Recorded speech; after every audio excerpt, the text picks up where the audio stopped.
you know, and they're driven by the new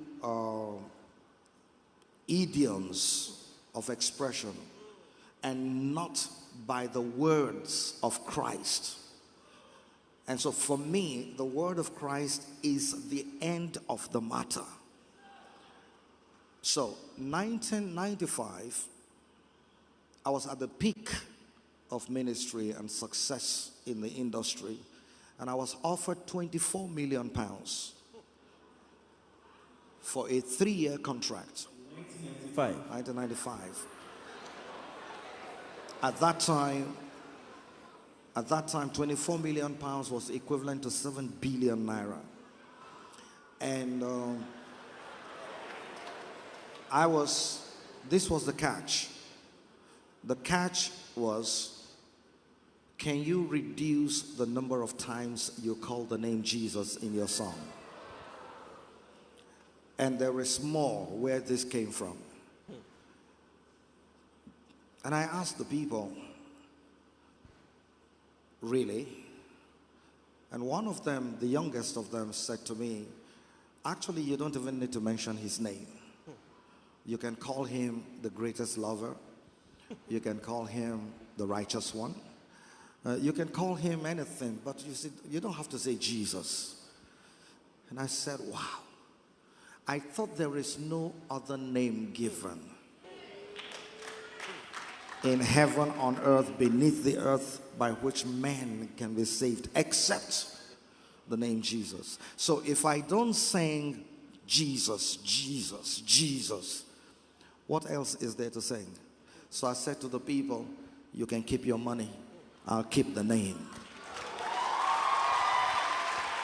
So you see, today, the extreme here, the extreme is music ministry has now become music industry,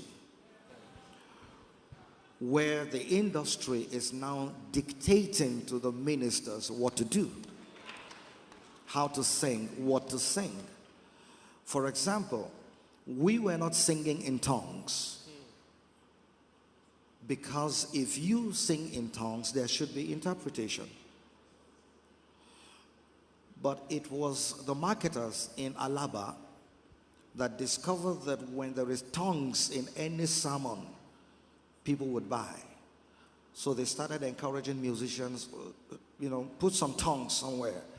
And so you will hear say, Master of the universe, they were putting it in your songs? No. Okay, just for example. The younger folks now started singing in tongues. You gave me 15 minutes. Yes. And I came up and I did my 15 minutes. But if you give a younger musician 15 minutes, he will take the first 3 minutes to rap.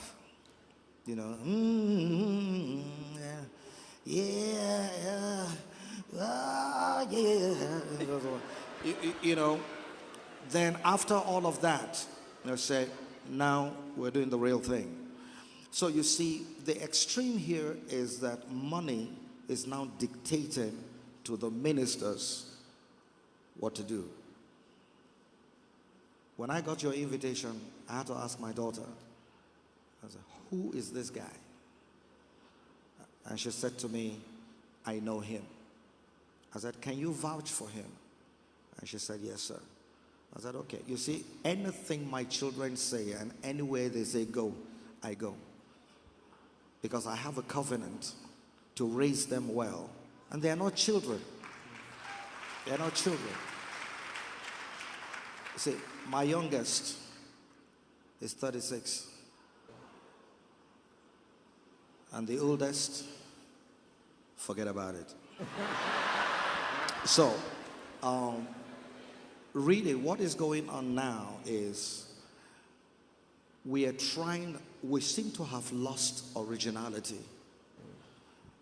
So instead of waiting on the Lord to receive songs, we're listening to the other kingdom.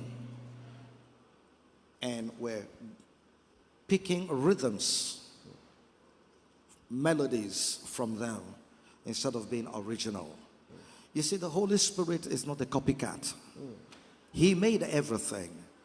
And so if a man cannot sit with the Lord and receive inspiration, and like you rightly said, sometimes you don't even know that what you are writing is actually part of the New Testament.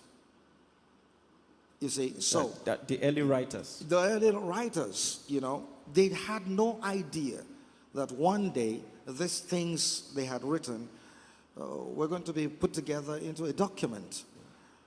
The same thing with us. You know, I listen to people sing my songs today, and I wonder, what if I had sang the wrong thing?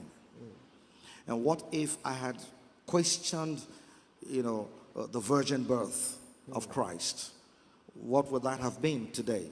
But I'm so grateful to the Lord, and that's why I'm so excited to hear you taking these people back to the doctrines, to the reason why you believe what you